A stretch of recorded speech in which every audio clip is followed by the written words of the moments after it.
إلى مزار فيك يا مولاي. عدالت صحابہ شیعہ عصمت کے قائل ہیں. کس کے قائل ہیں؟ عصمت کے قائل ہیں. دیکھیے بحث مباحثہ جب تک علمی ماحول پیدا نہیں کریں گے تب تک مسائل قوم کے حل نہیں ہوں گے. ہمارا ایک کلپ بہت زیادہ سوشل میڈیا پہ وائرل ہوا. 8 سال 9 سال سے میں مجالس پڑھ رہا ہوں. میرے خلاف کبھی کوئی کلپ نہیں بنا، ہلکے پھلکے بنے ہیں، لیکن وہ قبلہ ذکی باقری صاحب فرماتے تھے کہ پنجاب کی زمین جو ہے فتنوں کے حوالے سے بڑی زرخیز ہے. لیکن مجھے کہنا پڑ رہا ہے ساؤتھ افریقہ کی زمین فتنوں کے حوالے سے بڑی زرخیز ہے. آتے ہی میرے کوئی 4-5 کلپ یہاں سے بن گئے. اب آپ ایک آدمی کے 25 سیکنڈ کلپ نکالیں گے اور نہ پس منظر نہ پیش منظر اس کو بیان کیا جائے گا، یقیناً کیا ہوگا، شبہات پیدا ہوں گے. کوئی آپ کو کہے لا تقربوا الصلاۃ، نماز کے قریب نہیں جاؤ، آگے نہیں بتایا. تو آدھا جملہ توحید کا ہی جملہ ہے نا، آدھے جملے میں ہی توحید ہے. اگلا جملہ ہے وانتم سکارا، جب تم نشے کی عادت. کچھ نے کہا مولانا آپ کو مثال یہ نہیں دینی چاہیے تھی، عوام کے لیے مثال قابل ہضم نہیں ہے. تو ہاں ظاہر آدمی 1 گھنٹہ 18 منٹ تقریر کرتا ہے، بات کرتا رہتا ہے، منہ سے اگر کوئی مثال نکل جاتی ہے اس کے لیے آپ اس کا گلا تو نہیں کاٹ سکتے نا. تو میں نے کہا اگر کوئی مثال ہے جس میں شائبہ توہین اہل بیت ہے تو ہم اہل بیت کے مظہر میں معافی مانگتے ہیں. اور ہر مجلس کے اینڈ میں جملہ کہتا ہوں کہ خدا اگر چاہتے نہ چاہتے کوئی ایسی زبان سے لفظ نکل گیا تو اللہ اپنی دربار میں کیا کرے، معاف کرے. ہم معصوم تو نہیں ہے نا، جائز الخطا ہے، خطا انسان سے ہو جاتی ہے، لیکن اس کو محور مرکز بنا کے صرف مجھے نہیں مراجع کو علماء کو گالیاں دینا، وہ زبان استعمال کرنا. کہ بعض لوگ کہتے ہیں کہ امام حسین تو شاید معاف کر دے لیکن یہ شاید معاف نہ کرے. کیا کہنے قبلہ، واہ واہ. ہر کو بھی تو امام حسین نے معاف کیا تھا نا، ہر سے بڑا گناہ تو کسی نے، ہر سے بڑا گناہ تو کسی نے نہیں کیا. امام کا راستہ روکا، مولا کے گھوڑے کو پکڑا، بیویوں کو رلایا، لیکن وہ بھی جب امام حسین کے پاس جاتے تو امام کیا کرتے ہیں، یہ اخلاق کے اہل بیت ہے، لیکن اس کو معیار بنا کے، اس کو مرکز بنا کے. اچھا جو چلو ہمارا آج کے لیے پائیں، اس سے پہلے جو علماء کو گالیاں دے رہے تھے اس وقت آپ کیوں دے رہے تھے؟ اور گالیاں آپ سنیں گے تو لگتا نہیں ہے کہ یہ قبیلہ علی سے ہیں، لگتا ہے یہ اموی قبیلے سے ہیں.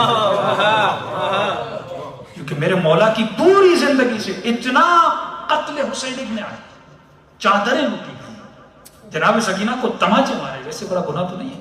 پورے سفر میں بھی خطبے میں ایک گالی دکھاؤ، امام سجاد کی زبان میں ایک گالی دکھاؤ.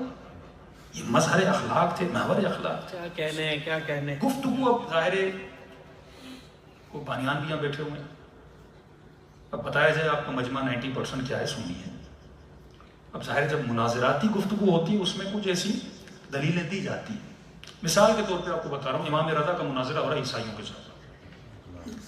امام فرماتے میں نے سنا ہے کہ عیسیٰ نماز نہیں پڑھتے تھے. کتنی توہین ہے.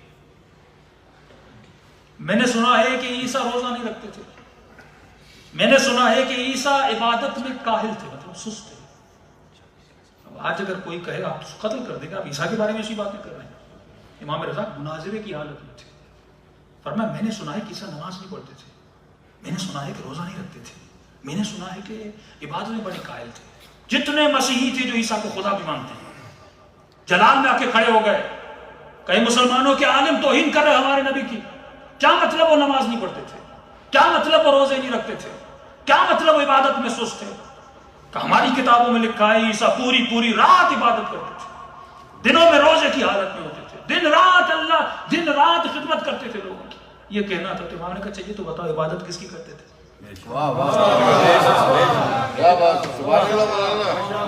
روزہ کس کے لیے رکھتے تھے؟ اب وہ شش و پنج ہو گئے. یہ تو امام نے ایک جال بچھا کے ہمیں کیا کر دیا، پھنسا دیا. وہ کہتے عیسیٰ خدا ہے، کہ اگر خدا تھا تو سجدہ کس کو کرتا تھا؟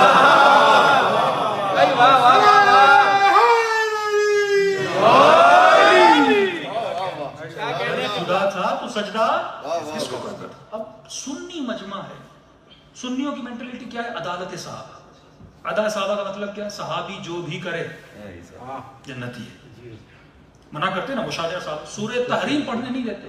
ایک نہیں آپ کو ملے گا جو سورہ تحریم کی آیتیں پڑھے، ازواج نبی کے بارے میں جو آیتیں نہیں پڑھنے دیتے. توہین ہے، توہین ہے، خدا قرآن میں بیان کر رہا ہے، نہیں پڑھنے دیتے آپ کو.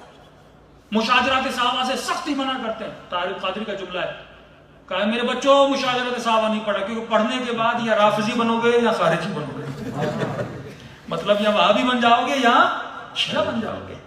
تو ان کی جو مینٹلٹی ہے وہ یہی ہے، وہ سمجھتے ہیں کہ شیعہ بھی اہل بیت کے لیے یہی عقیدہ رکھتے ہیں کہ جو بھی کریں، ہماری مینٹلٹی نہیں ہے۔ مطلب جناب عمار کی شہادت ہو، جناب حجر بن عدی کی شہادت ہو، فتح کا معاملہ ہو، مولا علی پہ سب کا معاملہ ہو، 100 سال ممبروں سے برا پڑا، کوئی بات نہیں، ہم مانتے ہیں کہ انہوں نے یہ کام کیے ہیں لیکن جنتی ہے، کیونکہ عدالت صحابہ کا کیا ہے، کانسیپٹ ہے۔ ابو سفیان سے لے کر معاویہ کو وہ جنتی مانتے ہیں، عدالت صحابہ کا کانسیپٹ۔ اب یہ سمجھتے ہیں کہ ہم اہل بیت کے لیے بھی کیا رکھتے ہیں، یہی عقیدہ رکھتے ہیں۔ تو ہم نے فرمایا ہمارے یہ نہیں ہے کہ جو بھی کریں جنتی ہے، یہ سمجھانا چاہ رہا ہے۔ ہمارے یہاں امامت کے لیے کیا ہیں، شرائط۔ پہلی شرط امام اور نبی بھی یہی ہے کہ امام صاحب علم پروردگار کیا کہنا، انا مدینۃ العلم علی من شہر علم، اور علی بن طالب کیا ہے، اس کا دروازہ ہے۔ دوسری شرط یہ ہے کہ امام صاحب عصمت ہوتا ہے، عصمت از اکول ٹو تقویٰ ہے، معصوم ہوتا ہے، معصوم عن الگناہ عن الخطا ہوتا ہے، خطا سے بچا ہوا ہوتا ہے، نہ رجس کے قریب جاتا ہے نہ رجس اس کے قریب آتا ہے۔ تیسری شرط یہ کہ امام غیب سے اس کا تعلق ہوتا ہے، ملائکوں سے اس کا رابطہ ہوتا ہے۔ چوتھا امام روح القدس سے رابطے میں ہوتا ہے۔ یہ شرائط امامت سے، اور بھی شرائط ہیں۔ تو اب وہاں پہ اس منظر میں ہو سکتا ہے لوگ کہ مولانا مثال چننے میں آپ نے کوئی اور مثال دینی چاہیے، آپ صحیح فرما رہے ہیں، اگر مثال سے اعتراض ہے تو آپ کی بات بالکل صحیح ہے، لیکن بیسک جو ہم بیان کرنا چاہ رہے ہیں تو مقصد جو ہدف تھا کہ ہمارا عقیدہ یہ نہیں کہ جو بھی ہو، ہمارا یہ ہے کہ معصوم تب ہے جب گناہ نہ کرے، وہ قسیم النار والجنت تب ہے جب اس میں یہ ساری نشانیاں پائی جاتی ہیں۔ اور لوگ جاتے تھے معصومین سے سوال کرتے تھے، امام جواد سے آ کے سوال کرتے تھے، ہم نے سنا ہے آپ جانشین کا میں ہوں۔ سلونی کے دعوے کا مطلب کیا، پوچھو جو کچھ مجھ سے پوچھنا۔ معصومین سے سوالات ہوتے تھے اور وہ جوابات دیتے تھے۔ صلوات پڑھیں محمد و آل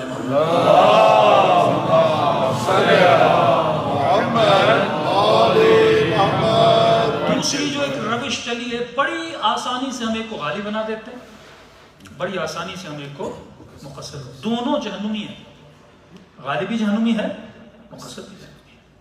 اور ایک مرتبہ زیارت عاشورہ پڑھتے ہیں، نیسل مولمان صاحب کو، مولا ہر وہ شخص جو آپ سے محبت کرتا ہے ہم اس سے محبت کرتے ہیں۔ زیارت عاشورہ پڑھنے گویا اپنے منہ پہ تماچے مار رہے ہیں۔ قرآن کہتے ہیں کچھ ایسے قرآن پڑھتے ہیں پر قرآن ان پہ لعنت بھیجتا ہے۔ اور یہ پڑھیں کہ مولا میں ان سے برات کرتا ہوں جن سے آپ نے برات کی۔ مولا نے نشے سے برات کی، مولا نے بے نمازی سے برات کی، مولا نے زانی سے برات کی، اور تم وہی کام کرو بھی اور بولو کہ مولا میں برات کرتا ہوں، اس سے بڑا کوئی جھوٹ ہو سکتا ہے؟ وہ امیج شریعت کا پیش کیا جا رہا ہے، جو بھی کرو تم جنتی ہو۔ لیکن جب معصوم کے کلام میں جاتے ہیں آپ کو ہر چیز عیاں، جب مکتب سے آپ دور ہو جائیں گے، مذہب سے آپ دور ہو جائیں گے، بھائی اگر آپ نیک بنو گے بچہ نیک بنے گا، فائدہ کس کا ہے؟ اہل بیت کا فائدہ ہے یا آپ کا فائدہ ہے؟ اگر ہم نیک بنیں گے تو کس کا فائدہ ہے؟ ہمارا ہی فائدہ ہے۔ اسی لیے وہاں فرماتے کہ اے مومن، اللہ نے تجھے کیا بنایا ہے؟ صاحب عقل بنایا ہے۔ قرآن لفظ متقی لاتا ہے تو متقیوں کی صفات لاتا ہے، بڑی آسانی سے مقصر اور غالب بول دیا جاتا ہے۔ امام سے کسی نے پوچھا مولا مقصر کون ہے؟ آپ کو جاننا ہے نا کہ ولائی کون ہے؟ علی سے پوچھیے، مولوی اور ذاکر سے بھی نہیں پوچھیے۔ مولا علی سے پوچھیے کہ مولا آپ کی ولا والا کون ہے، مولا علی سے پوچھیے مولا متقی کون ہے، مولا علی سے پوچھیے مولا غالی کون ہے، مولا علی سے پوچھیے مولا مقصر کون ہے۔ ہم اپنی تفسیر بیان کریں گے لیکن اہل بیت کا کلام کلام خداوندی ہے کہ مولا مقصر کون ہے؟ فرمایا مقصر وہ ہے جو جان بوجھ کر قصدن عامدن ہماری فضیلت کو کیا کرے؟ گھٹائے۔ یہ ہماری شان میں کیا کرے؟ گستاخی کرے، قصد۔ اب بولا کہ سوشل میڈیا پہ چل رہا ہے مولانا عارف قاضی مقصر ہیں، آپ کو میرے قصد کا کیسے پتہ چلا؟ آپ یہ بول سکتے ہیں مولانا کا جملہ غلط ہے، لیکن آپ یہ کیسے بول سکتے ہیں میرا قصد تھا کہ میں علی بن ابی طالب کی ریاض باللہ توہین کروں؟ آپ یہ کیسے بول سکتے ہیں؟ آپ بول سکتے ہیں مولانا جملہ آپ نے غلط اختیار کیا، لیکن آپ یہ کیسے بول سکتے ہیں میرا قصد یہ تھا؟ قرآن میں 16 آیتیں ہیں جس میں ایک پروردگار عالم، جس طرح میں نے کہا نبی کو کیا دیتے ہیں؟ الٹیمیٹم، یا ایھا رسول بلغ ما انزل الیک من ربک فإن لم تفعل فما بلغت رسالته۔ اگر تم یہ اعلان ابلاغ ولایت علی نہ کرو گویا تم نے رسالت کا کوئی کام تصور بھی کر سکتے، رسول بھی کرے گا کہ یہ توہین نبی نہیں ہے کہ خدا یہ کہے کہ اگر تم نہ کرو. کیا خدا یہ سوچ رہا ہے کہ میرا نبی نہیں کرے گا؟ آپ یہ بول سکتے ہیں کہ اللہ توہین کر رہا ہے؟ معصوم فرماتے نہیں، اللہ کا قصد توہین نہیں تھا. وہ اس جملے سے جو کہے یا مزمل، جو کہے یاسین، جو کہے طٰہٰ، جو اتنی تعریفیں کرے، یہاں قصد توہین نہیں ہے. قصد یہ ہے کہ امت کی تنبیہ کی جائے. کیا کہنے ہیں قبلہ، کیا کہنے آپ ہیں. کیسے بول سکتے ہیں میرے جملے میں قصد توہین تھا؟ جو قصدن اگر کوئی ایسا کام کرے اس محور کو دیکھو، اس میں قصد توہین نہیں ہے. حضرت موسیٰ کا حوالہ دیا امام نے، فرمایا موسیٰ کی قوم میں ایک بوڑھا تھا. اس نے کہا موسیٰ کیا ہوتا؟ اللہ یہاں آتا، بالوں کو کنگھی دیتا، دیسی گھی ہے ایسی مالش کرتا اللہ کی، بھینس کا دودھ نکالتا. موسیٰ جلال میں آ گئے، توہین کر رہے پروردگار عالم کی. اللہ کوئی جسم رکھتا تو مجھے دودھ پلاؤ گے، اللہ کوئی بال رکھتا تو مجھے کنگھی دو گے. یہ بیچارہ سہم گیا تھا تو موسیٰ نے ڈانٹ دیا. وہی نازل ہوئی ہے موسیٰ ایسے ڈانٹو نہیں، اس کا قصد توہین نہیں تھا. یہ توہین کی نیت سے توہین نہیں کر رہا تھا، یہ میری محبت میں بول رہا تھا. ہم تقویٰ پہنچا رہے ہیں، تزکیہ نفس پہنچا رہے ہیں، لیکن اگر نیت بن جائے کہ ہمیں علماء کی توہین کسی بھی حال میں کیا کرنی ہے، کرنی ہے. اب نیتوں کو کوئی بدل نہیں سکتا. قرآن کی آیت ہے کہ لوگ ایسے ہی مشتبہات کو اٹھا کے واویلا کرتے ہیں. اور جن لوگوں نے میرے خلاف ویڈیو کلپس نکالے، بلاخص کہہ رہا ہوں جو بہت فرسٹ ٹائم نکلے، میں زیادہ ان کو اہمیت دینا نہیں چاہتا. آپ مومنین کو پتہ نہیں ہے کہ اکثر وسائل کا ان کا بیک گراؤنڈ جا کے آپ چیک کریں. وہ امامے میں بھی ہیں، وہ بغیر امامے میں بھی ہیں. کچھ تو ایسے ہیں کہ کوئی رشتہ دار مر گیا، اس کی جناح کے پہن کے خطیب بن گئے. ہمارے یہاں تو بڑا آسان ہے خطیب بننے میں. کیا بازار سے ایک شیروانی لینی پڑتی ہے اور ایک ٹوپی ملتی ہے، وہ سر پہ رکھ لیں، 4 بند یاد کر لیں، خطیب بن جاتا ہے. کچھ تو ایسے ہیں جو جن کے آبا و اجداد ایران سے بھاگے ہوئے ہیں رشوت لے کے. آپ جب بیک گراؤنڈ میں آپ چلے جائیں گے، سب کے جو لنکس ہیں وہ آپ کو برطانیہ سے اور MI6 سے ملتے ہوئے نظر آئیں گے. تو ایک پوری پلینڈ شیعت کے خلاف سازش ہے. اور بتا دوں کہ سازش ہو کیا ہے. پہلے یہ تھا کہ شیعہ کو لشکر جنگی سے قتل کروایا جاتا تھا، سپاہ صحابہ سے، طالبان سے، داعش سے آپ کو قتل کروایا جاتا تھا. لیکن آپ نے دیکھا جتنا قتل کروایا اتنی شیعت کیا ہوتی گئی، مضبوط ہوتی گئی. ایسا نہیں کہ جلوس میں بم پھٹے تو مجمع کم ہو جائے.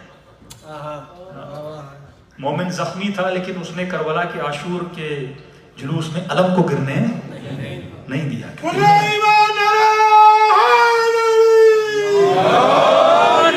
کبھی بھی ایسا انہوں نے کرنے نہیں دیا.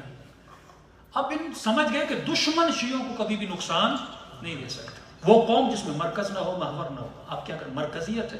اب بہانے مختلف ہیں کیونکہ مجلس 4 گھنٹے کی ہو جائے گی.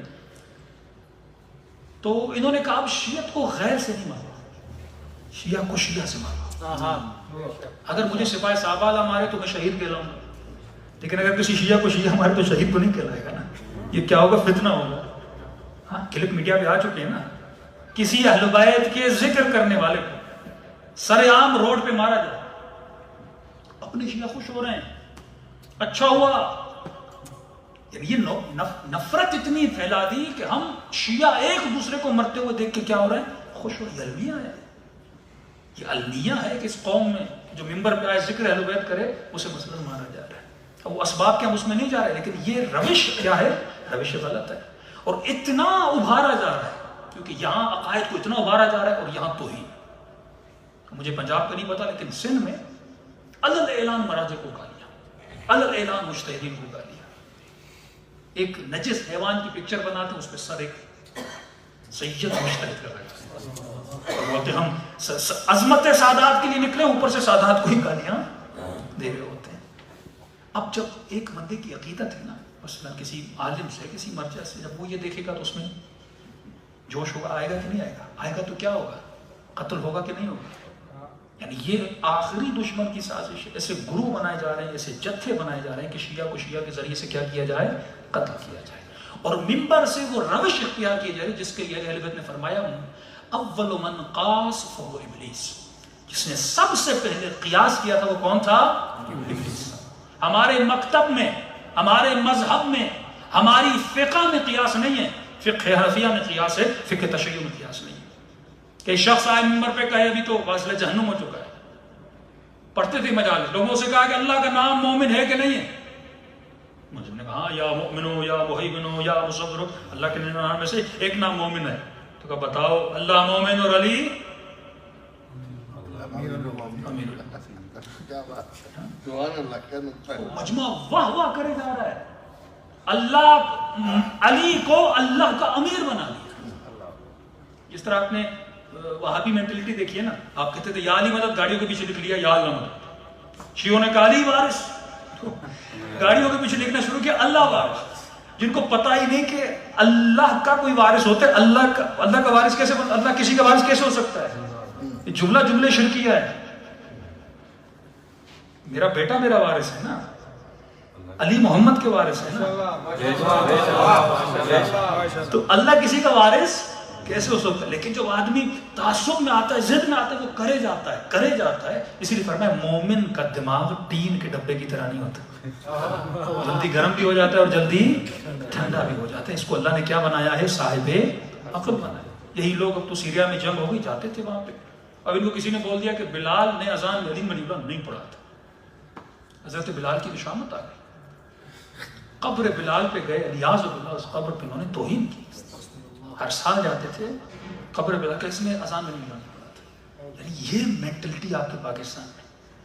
اب زلجنا کی کتنی اہمیت ہے مکتب تشیع میں. مولا کی شبیہ ہے، احترام کیا جاتا ہے، آتا ہے، لوگ دیکھتے ہیں. اب کیا کرتے ہیں؟ ایک بندے کو بھیج دیتے ہیں، وہ زلجنا کو دیکھتا ہے، سامنے کیا کر دیتا ہے؟ سجدہ کر دیتا ہے. اب عوام آپ کو پتا نہیں، ایک بندہ پتھر مارے، دوسرا مارتا ہے، تیسرا مارتا ہے. وہ کیوں مار رہا ہے پتا نہیں، اس نے مارا تھا. لوگ بکریوں کی طرح ہوتے ہیں، ایک گیا، دوسرا گیا، تیسرا گیا، اس باہر میں سارے بیٹھے جاتے ہیں.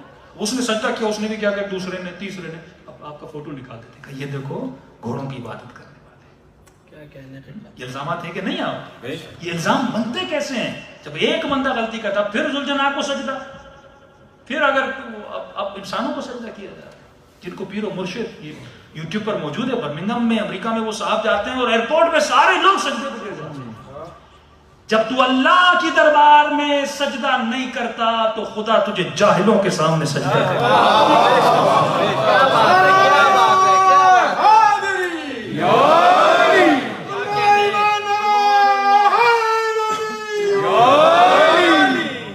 فکر سے بھی نجس ہے، جس کے پیٹ میں بھی نجاست ہے، اس کے سامنے جا کے سجدہ کرتا.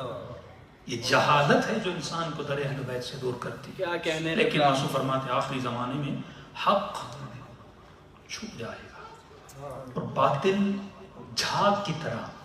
صرف ڈالتے ہو نا پانی اوپر، جھاگ ہو جاتی ہے. جھاگ حقیقت نہیں ہے لیکن نظر بہت آتی ہے، اتنی ہوتی ہے، پانی نیچے چھپا ہوا ہوتا ہے. فرمایا کبھی کبھی باطل جھاگ کی طرح ابھر جاتا ہے اور لوگ ڈر جاتے ہیں کہ خدا حق غائب ہو گیا. وہ سمجھتے ہیں کہ اب حق ہے ہی نہیں. پھر فرماتے ہیں گھبرانا نہیں، پھر خدا نور کی ایک جھلک دکھاتا ہے. یہ جھلک سارے باطل کو کیا کر دیتی ہے؟ مٹا دیتی ہے. تو میرے عزیز، اگر جہالتوں سے بچنا ہے تو دامن باب مدینۃ العلم کو لینا ہے.